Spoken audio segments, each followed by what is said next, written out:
Coffee Shop Chat 36, let's go. First question from Anosh.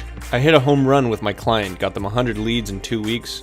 We discussed other opportunities and then crickets, only to realize later that they literally stole my entire funnel. What do you do? Confront them or let karma take its course? In my business, I've done two things. Sometimes when something really gets to me and I know I have a case behind it, I lawyer up and I go after them. And other times I just left it alone and just let karma take its place. So the choice is yours, and I think for me, the only time I made the decision to go with a lawyer was I was 100% right on that one. Plus there was a substantial amount of money that I would have been losing.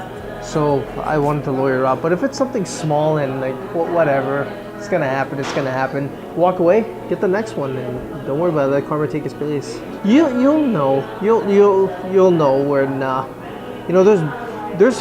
there's battles worth fighting for, and there's other ones just better walking away. So just make your judgment on which ones you want to fight and which ones you don't want to take on. In the beginning, I didn't care. Get your ego out of it, right? If it's gonna be, I want to be the bigger man, I'm gonna be the best, nobody's gonna fuck with me. That's not the way.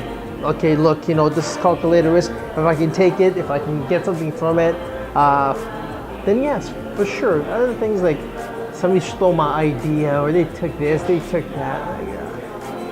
They took my client, whatever. Compete, take that client back. There's no.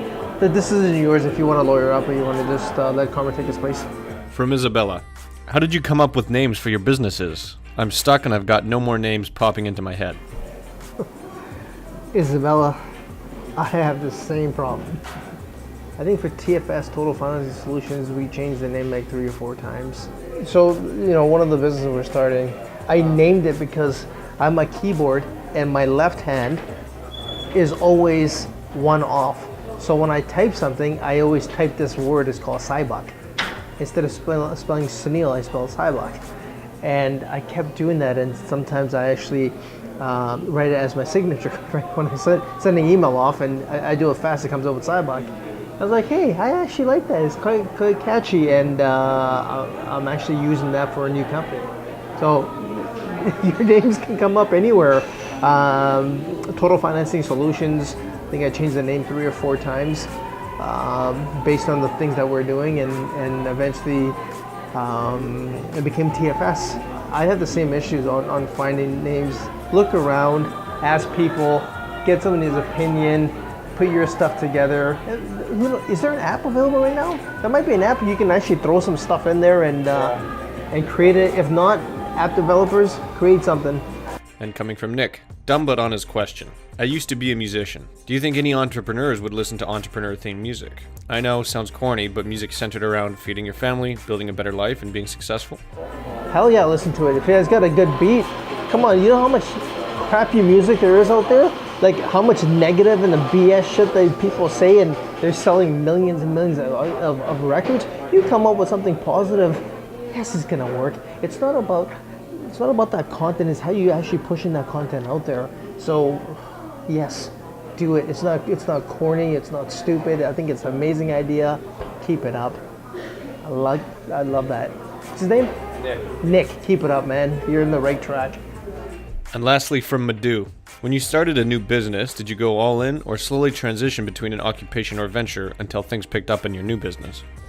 So when I first started, the first 2 months, I think I was doing a lot of research and kind of getting everything together, and then I jumped. I was a little lucky. I did have a house when I left, and I had rental income coming in to pay the mortgages. I had a little bit of savings, but that actually lit a fire under my ass. So I worked hard every day to make sales and make things happen. No, when I left, I never had a job. After that, it was just straight up entrepreneurship and like working your ass off so you can bring in deals and bring in business and go from there and allow it to grow. I think it's one of the best ways to do it, but you gotta always realize that, especially look, when I did it, I was single, there was no children, so it's just me to feed. And I can eat just about anything, and I had lovely parents that I can go to their house, and if something ever happened, I did have something to fall back on, right? There was always food, there was always going to be a roof over my head, so in that sense, I was not scared. But some of you are, you know, there's no family around, or you got a lot of mouths to feed, and you just gotta work and figure that out. You know, somebody's a husband and wife. Can you do this part-time? Could you do it at nighttime? Could you do it in the morning? Just figure it out. Like, I was actually just talking to somebody a few days ago, and I told this guy, I'm like, if I was you, I would go get a government job, try to work the nights at the government job, whatever it is, waterworks or digging holes, like whatever it is. And then during the daytime, you run your business.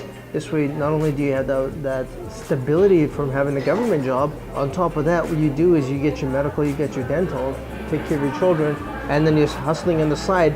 Once your business starts taking off, you can exit, right? So always look at that. And today, I think it's so much better today with Amazon drivers in certain areas where you're living. You have YouTube, it's not YouTube, you have Uber, and you can do a lot of side hustling that way. Make your money. Get into business if you're worried. If not, dive right in and work, and you'll make it. Eventually you'll make it. Anyways guys, end of Coffee Shop Chat 36. Live it up.